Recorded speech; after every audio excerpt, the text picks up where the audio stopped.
lijepi pozdrav! Moje ime je Hrvoje Šelimberg, a tema ovog videa je visina trokuta. S visinom se često susrećemo u svakodnevnom životu. Čak često puta mjerimo i vlastitu visinu.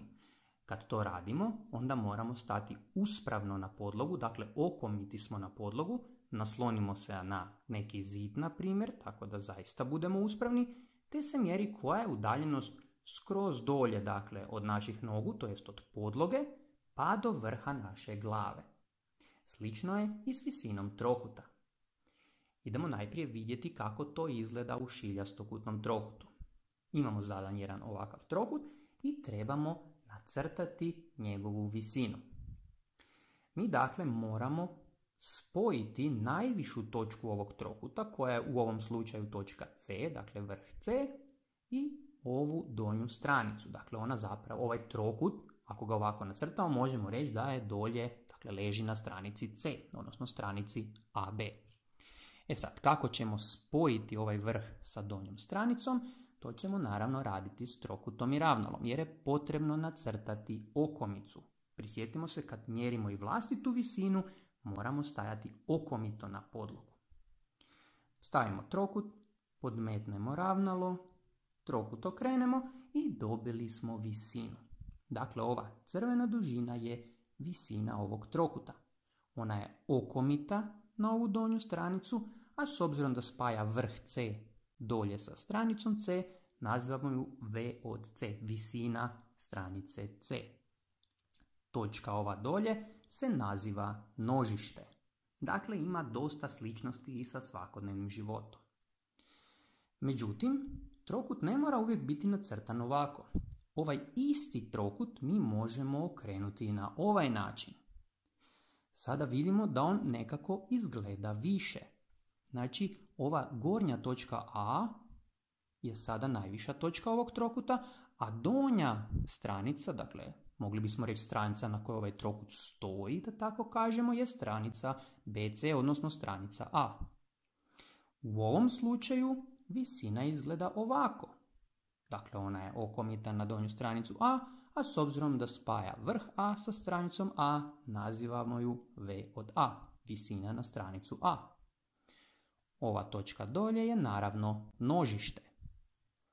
E sad, trokut možemo okrenuti još i na ovaj način. Pa će nam sada najviša točka biti vrh B, a on praktički, tako reći, stoji na ovoj donjoj stranici B. U ovom slučaju visina izgleda ovako. Znači, okomita je na donju stranicu i s obzirom da spaja vrh B sa stranicom B, nazivamo ju V od B. Ona također ima svoje nožište. Ovdje se malo, znači, trokut razlikuje ipak od svakodnevnog života, jer trokut mi možemo okrenuti na 3 načina i on zapravo ima 3 različite visine ako se radi naravno o raznostraničnom trokutu. Vidite da ove 3 visine nisu jednakih duljina, ali sve su ovo visine trokuta. Znači, trokut zapravo u sebi ima 3 visine. Mi naravno kad crtamo jedan trokut, onda ga nećemo 3 puta crtati, 3 puta isti trokut crtati, već možemo na istom trokutu, dakle ovako, nacrtati sve 3 dužine. Te 3 dužine se sjeku u istoj točki. Ta točka se naziva ortocentar. Dakle, svaki trokut ima 3 visine i one se sjeku u istoj točki. U šiljastokutnom trokutu se sve visine i ortocentar nalaze unutar trokuta. Vidjet ćete uskoro na drugim vrstama trokuta da to neće uvijek biti tako. Idemo vidjeti što je s pravokutnim trokutom. Znači, već smo naučili da visina spaja skroz gornju točku sa nasuprotnom stranicom. Ako gledamo ovdje vrh B i ovu donju stranicu, kad bismo povukli okomicu, ona bi zapravo išla točno po stranici A. Drugim riječima, stranica A je zapravo ujedno i visina na stranicu B. Ovaj trokut neću sad okretati kao onaj šiljastokutni, već ćemo sve crtati na ovom istom crtežu. Znači sada ćemo probati odrediti gdje je visina A. Znači moramo spojiti vrh A sa stranicom A. I to moramo učiniti da bude okomito. Opet će zapravo visina ići po ovoj drugoj kateti. Znači stranica B je ujedno i visina na stranicu A. Vidite da ove obje visine imaju i isto nožište. To je upravo vrh C. Sad, imamo naravno i treću visinu koja spaja vrh C sa stranicom C i ona se zapravo jedina malo se moramo potruditi u njenom crtanju. Dakle, moramo nacrtati okomicu koja spaja vrh C sa stranicom C i ta visina izgleda ovako. Dakle, ona je okomita na stranicu C i naziva se V od C. Njeno nožište je sada ovdje na hipotenuzi. Sad, gdje se sve ove tri visine sjeku? Naravno, u vrhu C i taj vrh C je zapravo ortocentar. Znači, u pravokutnom trokutu katete su zapravo i visine. Znači, kateta je zapravo visina od one druge stranice. Treća visina se naravno nalazi unutar trokuta, a ortocentar je u vrhu pravog kuta. Idemo vidjeti što je s tupokutnim trokutom. On je zapravo na neki način i najkompliciraniji. Kad bismo htjeli nacrtati visinu na stranicu B, to znači da bismo trebali spojiti vrh B sa stranicom B.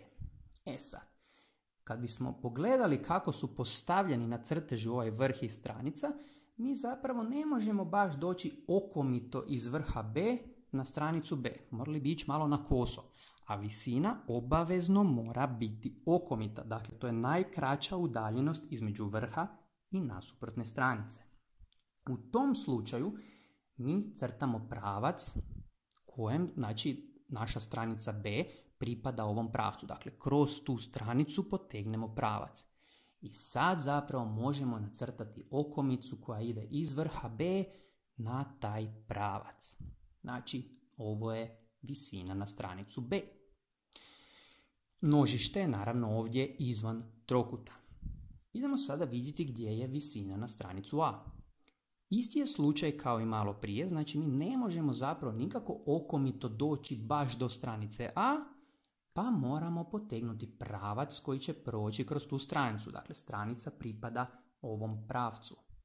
Sad možemo nacrtati okomitu dužinu koja spaja vrh A sa ovim pravcem. Dakle, to je visina od stranice A. Nekako najjednostavnije izgleda u ovom slučaju visina na stranicu C, slično kao i kod pravokutnog trokuta. Dakle, ona je ovdje, unutar trokuta. Ona ima naravno i svoje nožište. Sad, vidjeli smo u prethodna dva primjera da se visine sijeku u istoj točki. Gdje je to ovdje? Kad pogledate ove tri visine, nigdje se ne sijeku. Međutim, kada kroz njih nacrtamo pravce, vidimo da ipak imaju svoje sjecište. Dakle, ortocentar se nalazi izvan trokuta. U tupokutnom trokutu, dakle, dvije visine su izvan, a treća visina je unutar trokuta.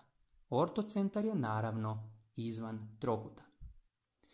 I da zaključimo, znači visina trokuta je zapravo dužina koja spaja vrh trokuta s pravcem na kojem leži nasuprotna stranica trokuta. Dakle, vidimo u tupokutnom trokutu da nije baš moguće doći na samu stranicu, nego na pravac na kojem leži ta stranica. Visina je naravno okomita na taj pravac, odnosno tu stranicu. Isto tako možemo reći da je visina dužina koja spaja vrh trokuta s nožištem nasuprot tom vrhu. Nožište je dakle ona točka na stranici do koje visina dakle vodi iz određenog vrha. Evo, toliko u ovom videu. Hvala vam na vašoj pažnji.